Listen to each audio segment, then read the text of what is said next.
الدكتور عبد الحميد النجدي وفضيحة سماعة الأذن. انتبهوا، هذه القنبلة الخطيرة.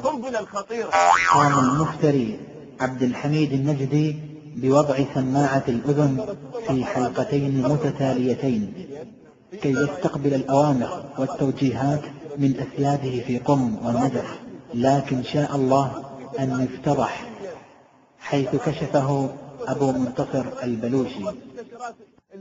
الأمة الإسلامية في مشارق الأرض ومغاربها يجب أن تعلم أننا نتعامل مع الناس يتبعون الأوامر، والدكتور تيجاني بالأمس قال أنه يتبع أوامر من غيره، والآن الدكتور عبد الحميد النجدي الذي جالس معنا يستعمل جهاز وهو متصل بخارج الجلسة، ونحن نرفض هذا.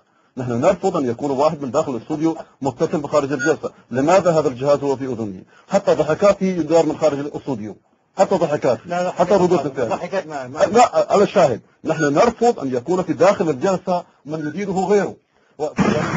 أعزي الشيعة عزاء عظيما، وبعد هذه الفضيحة ها هو يقوم بخلعها أخرى يحتج بها علينا، فالحمد لله على كل حال.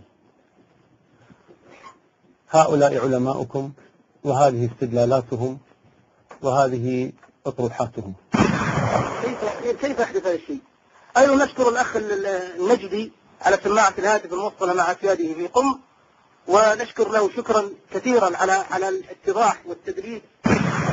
العياشي وبحار الأنوار، بل إن الكوراني وهو من مشايخهم المعاصرين وهو الذي يتلقى منه الدكتور النجدي التوجيهات، يقول أن الصحابة أخذوا هذه الآية إنما يقول الله تعالى أن يهدي بهذا الكلام الشيعة ويعيدهم إلى التشيع الصحيح وهو كتاب الله، وهو اتباع كتاب الله وسنة رسوله. لا إله إلا الله محمد رسول الله، لا نريد بذلك إلا وجه الله تعالى. لست كأمثالنا من يحركه من لبنان ومن يحركه من إيران، بل نحن نريد وجه الله تعالى. وهم يعترفوا هنا، يعترفوا أن غيرهم يحركهم. رأيت الأجهزة في أذنهم، رأيت كلامهم أن غيرهم يحركهم، لكن والله الذي لا إله إلا هو نحن لا يحركنا إلا إيماننا، لا يحركنا إلا غير على دين الله تعالى، لا يحركنا إلا غير على سنة رسول الله صلى الله عليه وسلم. والله الذي لا إله إلا هو لا يحركنا إلا حب هداية الشيعة. ولكن ولله الحمد والمنة في هذه المناظرات بارك الله فيها كل يوم نسمع هناك من الناس من يهتدي.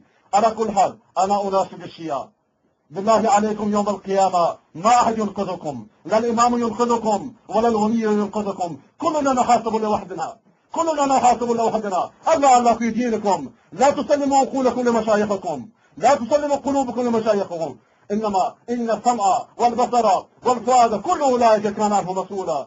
نحن بهذا الخطاب نجعل روحنا بكفنا، نجعل روحنا بكفنا، وهم تحركهم الدورة فقط في سبيل هدايتكم، ونرجو من الله تعالى أن يغفر ذلك. وآخر